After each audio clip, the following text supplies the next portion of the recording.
Ika-20 kabanata. I believed her, dahil akala ko totoo ang pinakita niya sa akin. One day she came to me crying. Ang sabi niya nahuli niya daw si Tito na pumunta sa bahay nun, para suyuan ito ulit and that the woman gave Tito a chance. Ayaw na daw nito sa kapatid niya, dahil naghihirap sila sa buhay sa kaplanong sumama kay Tito Alfred. I pitied her, sobrang naawa ako sa kanya. He continued damako ang paghihirap niya sa bawat salitang binibitawan niya. I'm asking her kung saan pati sino ang babae, baka pwede kong pakiusapan, pero ayaw niyang sabihin. Ang sabi niya may tamang oras saka araw para sa ganung bagay. Kanina pa ako umiiyak dahil hindi ko matanggap ang gawa nilang storya para sa nanay ko. Lahat puro kasinungalingan saka sobrang sakit pakinggan. Parang pinipiga ang puso ko habang nakikinig sa kanya. My nanay doesn't deserve to be treated like that kahit wala na ito. Hindi niya deserve ang masasakit na salitang tinahi ni Mina para sa suron siya. I trusted her, hindi ko akalain na magawa niyang bumuo ng ganun storya, para lang makapaghiganti. I didn't know that the woman she was talking about was your mom.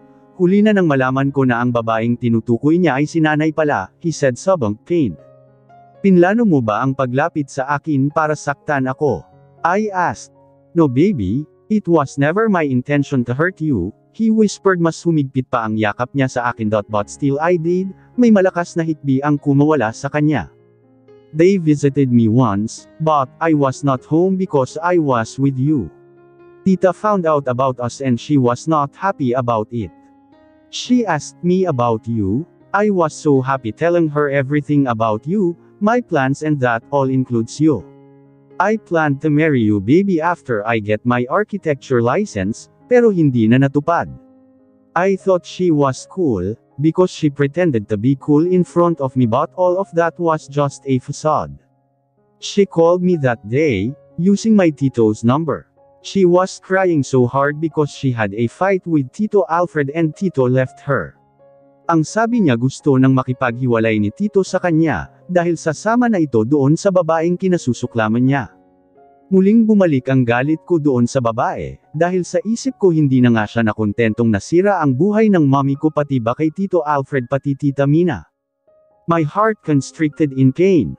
My mother is so innocent pero nagawa siyang suron ni Mina dahil sa galit niya. She's so cruel. I asked her who is that woman, and doon niya sinabi kung sino ang babaeng tinutukoy niya. He said crying, it was nanay. He sobbed more.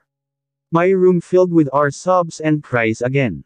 I was so mad, baby. Not because of your mother but because I felt that I betrayed my mom by loving the daughter of the woman she hated the most. Galit na galit ako sa sarili ko. I can't love you. I shouldn't love you. I need to do something para lumayo ka sa akin. I didn't talk. The words he said to me in the past came flashing in my mind like it happened yesterday. Muli ko namang nararamdaman ang pait sa kasakit. I said those words for you to hate me, dahil akala ko kapag nagalit ka sa akin mas madali para sa'yo na layuan mo ako. But I was wrong. Ako pala, hindi ko pala kayang mawala ka sa akin. Wala nang ampat ang pagtulo ng mga luha ko, dahil parang bumalik ako sa araw na nangyari sa amin ang lahat ng yun. I know you are hurt, but you are so strong to show to me that I am nothing to you. You let me feel how unworthy I am of you. You even managed to be happy, while I am so miserable. You aced your exams like you were not broken samantalang ako hindi makapag-isip ng maayos. Tito Alfred called me, he told me everything that Tita planned. Doon din sinabi sa akin ni Tito ang lahat-lahat. But it's too late, you already hated me. I wanted to explain everything to you. But every time I had a chance I'm scared. I'm scared na baka lalo ka lang lalayo sa akin. Ang sabi ko, tatapusin ko lang exam namin, papalamigin ko lang ang ulo mo, saka nakita susuyuan. Dito nakita sa isla susuyuan. I talked to nanay and tatay, he whispered, mas lumakas ang iyak ko pagkabanggit niya sa mga magulang ko. I told them everything, I told them what I did to you and that I hurt their daughter. I apologized for all the mistakes I did. Ang sabi ko pa babalik ako para mag-celebrate tayo ng debut mo, sabi ni tatay tutulungan niya ako sa'yo pero hindi na pala iyon mangyayari. I wanted to comfort you, I wanted to be by your side pero ayokong pati ako dumagdag pa sa sama ng loob mo, halos hindi ko marinig ang mga sinasabi niya dahil sa paputol-putol na ito. Ang kapal ng mukha ko na pagkatapos kitang saktan, heto ako magmamakaawa na tanggapin mo ulit ako, pero anong gagawin ko? Ikaw lang ang babaeng minahal ko sa kamamahalin ko. Sa'yo ko lang naramdaman ang pagmamahal na matagal ko nang hinahanap. I was so lost when I lost you, langga. Mas humigpit ang pagkakayakap niya sa akin, lalo niya pa akong hinapit palapit sa kanya. Masakit na ang lalamunan pati mata ko sa pag-iyak. Mahal na mahal kita, baby, pabulong niyang sabi. I can't imagine myself loving someone else. Ikaw lang ang babaeng mamahalin ko, handa akong maghintay hanggang sa muli mo akong tanggapin sa buhay mo. Umarap ako sa kanya, ayaw niya pa sana pero pumihit ako. Punong-puno ng luha ang mukha niya. He looks like a lost child. He looks broken, pained and miserable, completely opposite sa kung anumang pinapakita niya sa mga tao. I never thought that behind his smiles were his broken and pained heart. Ito ba ang lalaking kinasusuklaman ko? Do we deserve to feel this pain until now? Pwede bang pagbigyan naman namin ang aming sarili? Hindi kita pipilitin na tanggapin agad ako, handa akong maghintay lang kung kailan ka maging maayos, kung kailan mo ako mapapatawad. Dahil ako, hanggang ngayon hindi ko pa mapapatawad ang sarili ko. I can't forgive myself for hurting you. I smiled, pero sunod-sunod na nagilid ang luha ko. Of course he is William, he won't force me. He always understand me. But please may isa lang akong hiling, he said, tears continuously falling down his cheek. Please wag mo akong iwan ulit. I can't afford to lose you this time, langga. Pagod na akong mag-isa, hindi ko nakakayanin. Hindi ka na mag-iisa. I caught him, he froze. I am here, we will heal and grow together. He buried his face in my neck and cried harder this time. Para itong batang humagulal habang nakayakap sa akin. I let him cry, marahan kong hinaplos ang likod niya hanggang sa kumalma siya. Now I understand why he is like this. He was left an orphan a very young age. Pinapatawad na kita, pero sana patawarin mo rin ang sarili mo. Nakakapagod ang araw na ito pero sa kabila noon ay masaya ako na sa wakas ay nabigyan na rin tayo ng pagkakataong magkausap. May pagkakataon siyang ipaliwanag sa akin ang side niya. I've known him as a happy-go-lucky guy. During our younger days, he's the energetic, always the happy person between the two of us. Siya yung may madaming kwento sa kamadaldal, ako yung tahimik lang pero masayang nakikinig sa mga kwento niya sa akin. Kaya ang laki ng pagtataka ko na parang ibang William ang nakilala ko nang dumating ako dito. Now I realize that behind those smiles that he's showing to me before, is a sad William who was an orphan a very young age. Kaya siguro yung mga kaibigan niya ay tila sanay na sa pagiging iyakin niya. They knew everything about him and he is so lucky to have such a good set of friends. Mukha lang itong mga isip bata pero alam ko namang sila yung kaibigan na handang dumamay sa kahindi nang iiwan. Andito kami ngayon sa kama nakahiga dahil pagkatapos ng iyakan namin kanina nakatulog si William sa pagod. Siguro ilang araw itong walang maayos na tulog. He is sleeping like a child sleeping peacefully. Pero ang kamay niya ay nakapulupot sa akin pati konting galaw ko lang ay humihigpit ang yakap niya. Hindi ko alam kung ano ang gagawin ko sa iyo. Nang maramdaman kong mahimbing na ang tulog niya saka pa ako bumaba. Ang mga kaibigan niya ay nasa dagat parang mga batang naghahabulan. Dinig ko mula dito sa bahay ang lakas ng tawanan nila. May napansin din akong mga babaeng nakamasid sa kanila, ang iba mga taga-isla yung iba mukhang mga turista. May babaeng lumapit kay God, nakasuot ng pulang swimsuit saka parang may tinanong pero mabilis na umiling ang isa. Tinulak niya pa si Wilmore, ganun din ang ginawa niya. Si Knight lang ang maayos na nakipag-usap dito ngunit pagkatapos niyang kausapin tila, napapahiyang tumalikod ang babae sa kanila. Wala akong ideya sa buhay pag-ibig ng mga ito.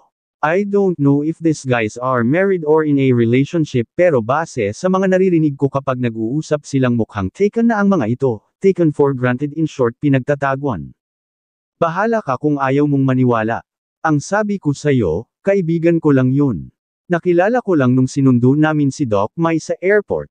Napasilip ako sa bandang kusina nang marinig kong may inaaway si Agnes sa cellphone niya. Saan kaya nanggaling ang babaeng ito? Ngayon lang napakita, sino naman ang kaaway niya? Magpapakita sana ako sa kanya pero napansin kong umiiyak ito. Tuloy, kung ayaw mong maniwala bahala ka, hindi kita pipilitin. Malinis ang konsensya ko. Hindi ako two-timer. Hinatid niya lang kami dito dahil siya ang naka-a-assign na maghatid kay Doc. Wala nang iba, sabi ni Agnes bago binaba ang tawag. Mabilis akong bumalik sa sala saka doon na lang naghintay sa kanya. Hindi rin nagtagal pumasok ito. Palingon-lingon pa na tila may hinahanap hanggang sa nakita niya ako. Hi Mar, kanina ka pa.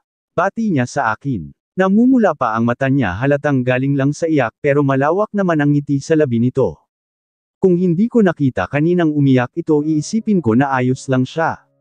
Minsan talaga kailangan mong tanungin ng isang tao kung ano ang nararamdaman niya. Kaya madaming na-depress kasi wala silang mapagsabihan ng sama ng loob. Sa ilang buwan naming magkakilala ni William noon, hindi ko man lang natanong kung ayos lang ba siya.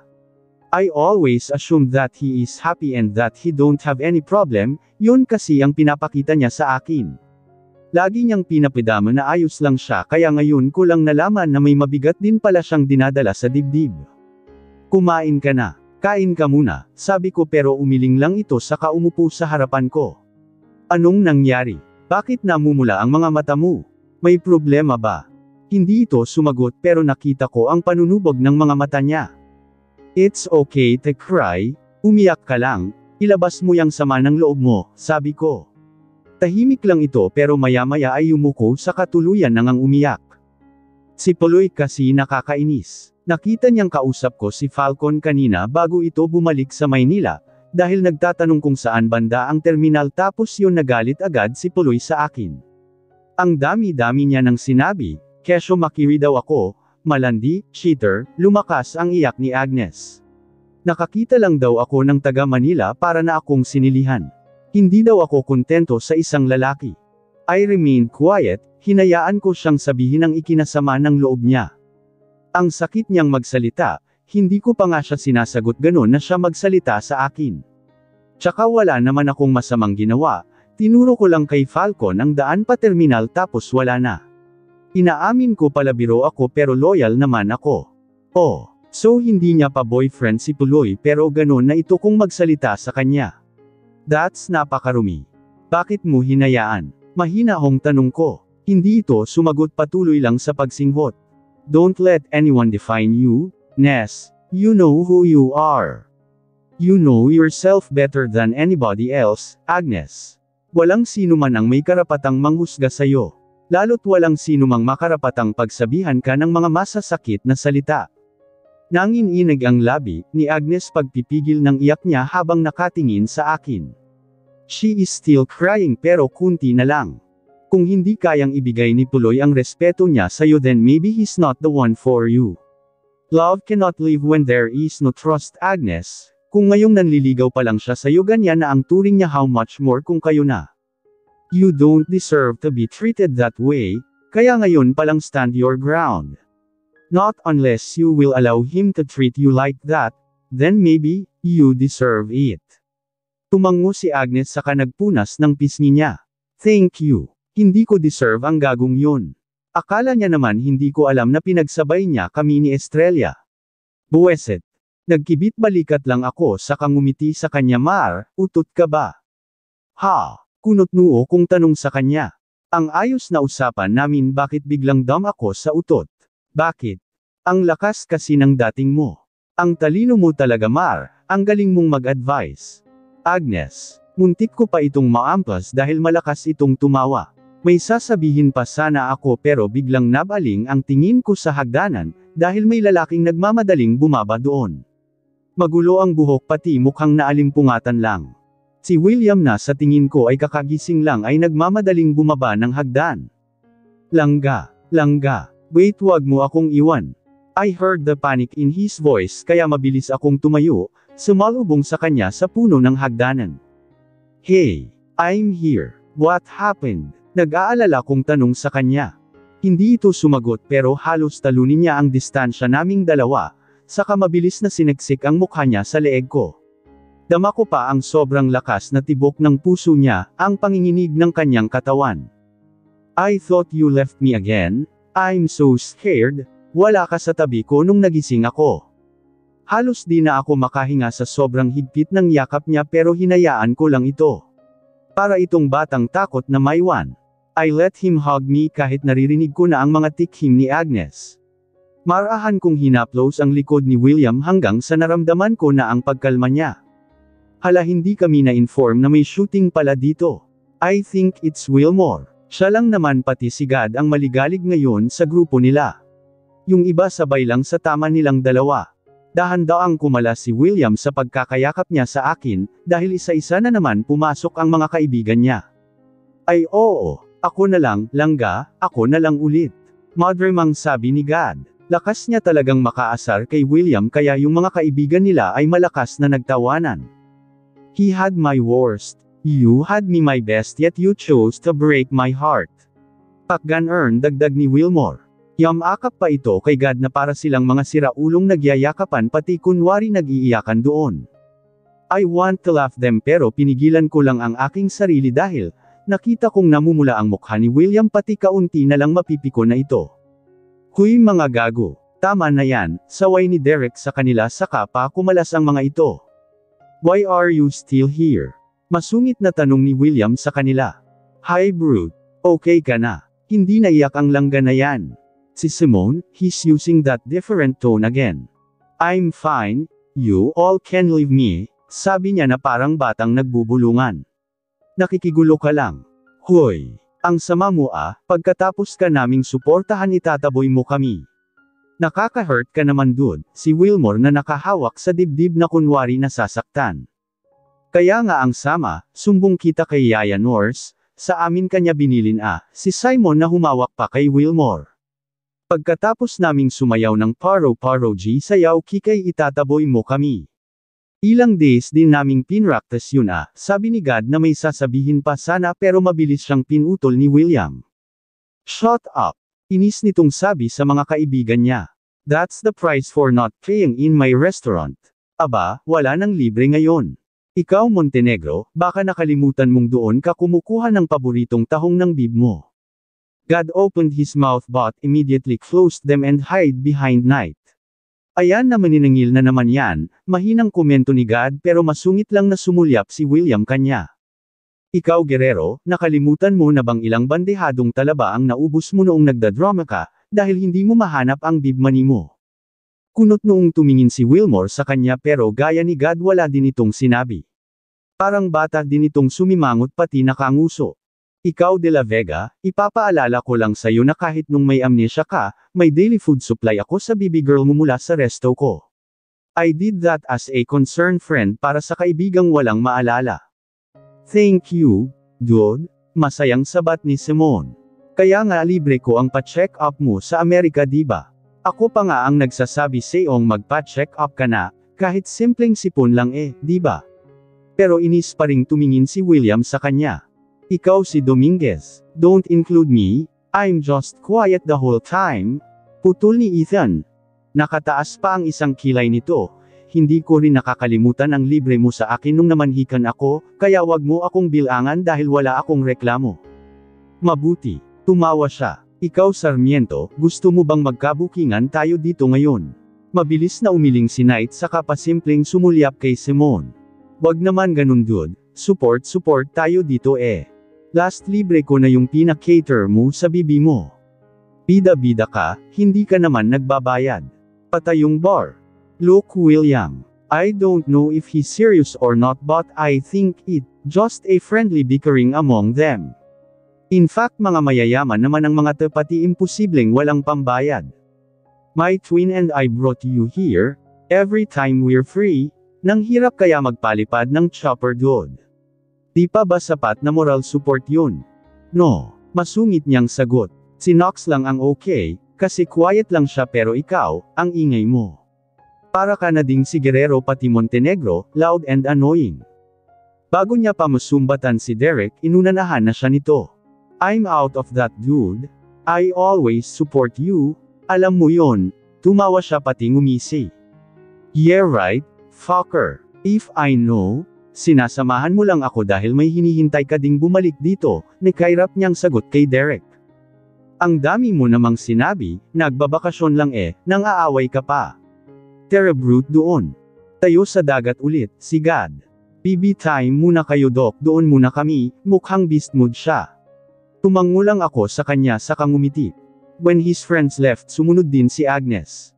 Dumating din kasi sina Nana pati Tatang kaya umuwi muna sila saglit. I'm sorry about that, langga. Aniya saka umupo pati pinaupo ako sa kandangan niya. Heto na naman kami sa pakandang kondong niya. I'll just sit beside you. I said, blushing. Feeling ko kasi nag-iinit yung pisngi ko sa tuwing ganito kami kalapit sa isa't isa. It's like I'm back to my teenage days, yung mga panahong kilig na kilig ako sa kanya. I tried to move para sa tabi niya lang sana uupo, pero mabilis niyang napigilan ang bewang ko sa kaniyakap ako pagilid sa kanya. I miss cuddling you, langga, dito ka lang please, anya. Pinakayakap niya ang kamay ko sa batok niya bago niya siniksik ang mukha sa pagitan ng leeg pato balikat ko. Baka makita tayo ng mga kaibigan mo, aasarin ka na naman nila, sabi ko sabay mahinang tapik sa balikat niya pero lalo lang humigpit ang yakap niya sa akin. Hayaan niyo sila, bumalong siya. Ang mainit niyang hininga ay tumatama sa leeg ko. I miss your smell, I miss your scent, I miss your warmth. I miss everything about you, langga. My heart swelled at that. I also miss him but this time I want to take things slow. Hindi yung kagaya dati na padalos-dalos lahat ng desisyon ko. Ganun pa man hinayaan ko lang siya na yakapin ako. We stayed hugging each other without saying anything na para bang ang presensya ng isa't isa ay sapat na. I can feel the calmness of his presence and I'm comfortable too. Afternoon came, si William ang nagluto ng ulam namin. Lalong nag-improve ang kanyang husay sa pagluluto, ibig kong sabihin. Dati na siyang magaling saka masarap magluto, pero mukhang mas madami na itong recipe na natutunan ngayon. Parang may fiesta pati puno ang mesa ng pagkain. Ang sabi niya sa akin, kahit asar daw siya sa mga kaibigan niya hindi niya din daw matitiis ang mga ito. But I know better, hindi naman talaga siya inis sa mga doon. That's their way of showing their love to each other, yung pag-aasaran at pikunan nila. I cooked your favorite, langga. I paused from arranging the plates and glanced him.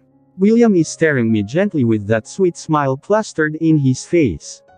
Nabaling ang tingin ko sa lagayang hawak niya. Anden ang recipe na espesyal para sa aming dalawa. We'll run supreme oyster, for my baby langga. I froze and gulped harshly. Pakiramdam ko biglang may bamara sa aking lalamunan, parang may namumuong luha sa aking mga mata. Baka nakalimutan mo na ang lasa nito kaya niluto ko ulit, halos pabulong niyang sabi bago nilapag sa mesa ang ulam na niluto niya. Ilang taon na ang lumipas, marami ka na sigurong nakalimutan tungkol sa atin, pero handa akong ipaalala ang lahat sa'yo, langga. Ilang beses akong kumura para pigilan ang luha ko. Kinagat ko pa ang aking labi, pero may nakatakas pa rin. Hinawakan niya ang kamay ko saka dinala sa kanyang labi. Hindi ko man maibabalik ang ilang taong nawala sa atin pero hayaan mo akong bumawi, langga. Kung hindi mo man naramdaman ang pagmamahal ko sa'yo noon hayaan mo akong ipadama sa'yo kung gaano kita kamahal. Gusto kong malaman mo na lahat ng mga araw na kasama kita noon ay ang pinakamasayang araw sa buhay ko. Mukhang masaya siyang kausap pero ramdam ko ang sakit, pananabik, lungkot sa kapanghihinayang sa mga mata niya, ayoko nang maramdaman niya iyon.